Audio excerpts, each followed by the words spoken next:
Dieser Scheunenfund, der wird bald reaktiviert. Wir sind in Simmern im Hunsrück. Du bist der? Rainer, Hallo Rainer. Ja, Scheunenfund heißt, den hat irgendjemand stehen lassen in der Scheune. da hat irgendjemand stehen lassen und hat ihn uns angeboten und wir haben es gekauft.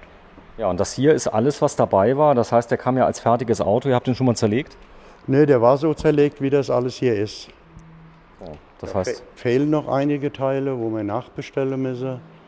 Und dann wird es irgendwann anfangen zusammenzubauen. also viele fangen ja an, für die ist das so ein Lebenswerk, wenn das alles jetzt hier ist und sagen, ich baue es irgendwann mal zusammen und dann kommt vielleicht mal irgendwas dazwischen, oder? Ja, das auf jeden Fall, da kommt immer was dazwischen. Es müsste mal die Karosserie komplett gemacht werden, die muss Sand gestrahlt werden oder Glasfälle gestrahlt werden und dann noch einige Sachen rausgetrennt werden, zu sehen, was erneuert werden muss. Das ist wie praktisch in diesen Serien aus Amerika, wo die komplett auseinandernehmen. War der Brief noch da eigentlich von dem Auto? Alles komplett. Krass. Das heißt, die haben den einfach stehen lassen. Ja, vielleicht hat mal jemand gekauft und wollte ihn aufbauen oder irgendwas anderes damit vorgehabt. So, komm, wir schauen uns das mal genau an. Der Zustand ist ja streckenweise noch richtig gut, aber auf der anderen Seite siehst du hier so typische Mängel. Das Thema Rostschutz, das war damals, als der gebaut ist, noch nicht so das große Thema. Nee, das war noch nicht so das Thema gewesen. Aber da sieht man, dass die Leute schon mal angefangen hatten und wollten aufbauen. Dann haben wir das alles abgetrennt hier. Warum die das so gemacht haben, weiß ich auch nicht. Und vielleicht sind sie nicht weitergekommen damit. Und habe ich gedacht, na gut, dann verkaufen wir das so. Ist das jetzt hier so eine Sache, die ihr jetzt komplett auf einmal angeht oder wenn mal Zeit ist?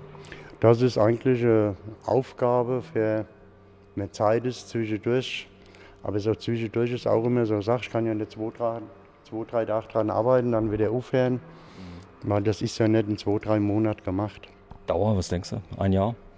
Ja, ich schätze mal mit allem drum und drauf, wenn man richtig dran bleibt und alles funktioniert, so ein halb, dreiviertel Jahr. Jeden Tag. Jeden Tag. So, der Wert anschließend, was ist das überhaupt für ein Porsche? Das ist ein Porsche 356p. Und der ist sehr gefragt. Die sind gefragt, ja. Wenn die komplett restauriert sind und fertig sind, die werden gehandelt so zwischen 150 und 200.000 Euro. Okay, das heißt, wenn du also viel Zeit hast, dann kann man damit sogar noch Geld verdienen. Aber du musstest ja für das Basisfahrzeug auch noch Geld bezahlen. Jawohl. Dann sind die Ersatzteile schwer zu kriegen, nehme ich an. Noch nicht einmal, da bekommt man fast alles. Vom Porsche direkt. Ja, das sind von Porsche direkt nicht, aber da gibt es Zulieferanten, die da Teile nachbauen. Da war der Motor drin, ein Heckmotor, klassisch. Hat der was zu tun mit dem neuen 911 vom Design her? Nee, Gar nicht. der 911er kam später. Kam erst noch der 912er und dann kam der 911er. So, das ist eine große Werkstatt. Komm, wir schauen uns mal ganz kurz an, was alles dabei war. Das ist ja manchmal so, wenn du die kriegst, bist du ja froh um jedes Teil, was irgendwie noch gefunden wurde. Der Motor, der wurde schon überholt, oder? Der ist komplett überholt, der hat 0 Kilometer. Null. Der hat 0 Kilometer, der hat 9 PS. So, das ist ja auch, ich sag mal so, die Leistung ja oft so eine Frage des Gewichtes des Autos. Früher waren die Autos extrem leicht, oder? Ja. Und der Motor, wie gesagt, wie der da steht jetzt, der hat einen Wert von 10.000, 12.000 Euro. Wie er da steht. Ja. Das ist damals auch schon wahrscheinlich tiefliegender Motor gewesen, Boxer? Ja, Boxer. Boxer. Eigentlich unkaputtbar. Ja, normal. Ich kenne keinen, der kaputt geht. Wenn die anständig gefahren werden, wenn die kalt sind, nicht gedreht werden, das sieht man am Käfermotor, das ist ja nichts anderes. Und die Halle ja, sind ja Läuft. unverwüstlich. So, das nächste, was ist links daneben? Das sieht aus wie ein Getriebe. Das sind 2 Getriebe aus 2 Einsmacher. Das ist dein Job manchmal. Das ist nicht manchmal, das ist mein Job. Wenn du mir mal kurz mal zeigst, das Getriebe da unten, da liegt eins zerlegt. Ist das schwer eigentlich, so ein Getriebe? Nee. Und da kann man ja mal schön sehen, ich nehme mal an, in der Lehrwerkstatt früher hatte die auch solche Getriebe oder zum Zeigen. Ja, genau so ist es. Und wenn man jetzt schaltet, wie funktioniert das? Wenn Sie jetzt schalten, vielleicht geht es ja noch. Ich schalte das eine, das sind die Schaltkabel. Ja. Und da können Sie vor, zurück. Erste, zweite, dritte, vierte. Ja. Und hinten haben Sie den Rückwärtsgang. Also es funktioniert über die ganz normale Haarschaltung, oder? Ganz die drin normal. ist. So, jetzt kann man hier schön sehen, was ist das da eigentlich? Bremsen, oder? Welches? Das sind Bremsen. Das sind die Bremstrommeln. Das sind die Angerplatte. Die sind gar nicht schlecht, Trommelbremsen, wenn sie gewartet sind, oder? Das haben wir Trommelbremse, die bremsen genauso gut wie Scheibebremse. Also es kommt immer darauf an, welche Trommelbremse ist. Ist das eine Simplex-Bremse, Duplex, eine Duo-Duplex? Das sind immer die Unterschiede. So, was haben wir hier noch? Gerade mal gucken. Da vorne liegt noch... So, das sieht aus wie von der Schaltung, die Übersetzung, oder? Nee, das ist der Aktschenkel. Der Achsschenkel. Ja. Ich habe gar keine Ahnung. Gerostet. Ich bin da So, froh. das sind die Radbremszylinder, das ist der Hauptbremszylinder, das ist der Bremsbehälter. Weil das ist da. So, das da sieht aus wie von Motorraumhaube, irgendwelche Halterungen. Mensch, ich hab was richtig gewusst. Ja. Ja, Das ist ja mal toll. also, Und hier? ja, da hat man dann das Pedal weg. So, das Pedalwerk einmal komplett einzeln. Wenn man das sieht, was haben die denn falsch gemacht bei der Lagerung? Hätte man das lagern können, wahrscheinlich war es zu feucht, oder? Ja, ich weiß ja nicht, wie lange der irgendwo gestanden hat, ob der im Feuchtstück gestanden hat oder ob der im Wasser gestanden hat. So, das da sieht aus wie eine Kardanwelle, oder was ist das da? Weil ich dachte, dass der Motor direkt drauf sitzt, oder? Das sind die Antriebswelle. Die Antriebswelle. Ja. So, Blinker, all das ist da. Das ist Gold wert, oder? Das ist alles, allein nur die Blinker, Gläser, egal was das ist. Das kostet alles ein Schweinegeld, wenn man das irgendwo noch bekommt. So, hier vorne ist auch noch eine Welle drin.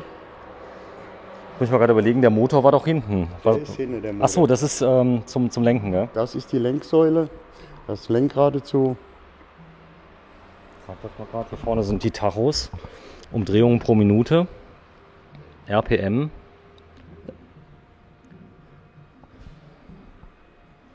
Und sehr schön die Sitze. Das ist der Tank. Der Tank, ja. Der ist sogar neu. Der ist neu. Der ist neu. Ein neuer Tank. Und die Sitze, da kannst du dir vorstellen, wie das Auto im Zustand war, oder? Ja, die werden sicher neu bezogen, neue Federkern, das wird alles neu gemacht. Den hat einer mal entsprechend abgestellt. Die Historie könnte sein, dass derjenige, der den hatte, ich denke auch damals waren vielleicht die Autos noch nicht so viel wert. Die Leute wussten gar nicht, was sie da für Werte stehen hatten in Zukunft. Oder? Ich kenne wo, wie lange der schon irgendwo steht oder wer den hatte. Ob der den früher mal gefahren hat, ob er sich den gekauft hat und dann abgestellt hat oder ob er sich selber so gekauft hat. Weiß man nicht. Nee. Ist es oft, dass sowas noch irgendwo rumsteht, dass Leute es noch finden? Ach, im Hunsrück gibt es das noch viel. Im Hunsrück. Im Hunsrück in der Scheune gibt es das noch viel. Alte Autos, alte Motorräder. So, komm, wir gehen mal kurz rein in deine Werkstatt. Das ist total spannend. Das sind Fremdaufträge von Kunden, die drin sind? Ja, hier auch. Da auch. Da vorne steht eine Corvette, oder was ist das? Das ist eine Corvette C1, die haben wir komplett neu lackiert, neu aufgebaut. Da habe ich auch Lackiererei dabei. Baujahr, was hat das? Das ist Baujahr 58. 58. Dann habe ich jetzt den Motor ausgebaut. Hast du selber gemacht? Ja, den komplett zerlegt, der kriegt 0 Kilometer, der kriegt neue Kolbe, neue Pleuelager, neue Hauptlager. Der wird komplett überholt. Also das heißt im Endeffekt 0 Kilometer. Warte mal, ich zeig mal die Sitze. Das ist alles schon gemacht. Der kam so in dem Zustand, oder? Nee, das ist alles neu.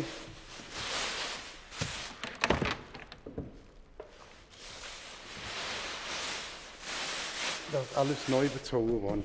Die Verkleidung, das ist alles neu. So, das ist wahrscheinlich ein Motor drin mit ganz großem Block. Man hat kein Problem in der Zulassung durch das H-Kennzeichen wahrscheinlich dann, Nee. oder? Aber das kann man zulassen. Hier vorne siehst du 220, das heißt, das war eins, was für Deutschland schon gebaut wurde? Ja. Ich zeig mal von hinten. So sieht die Corvette aus.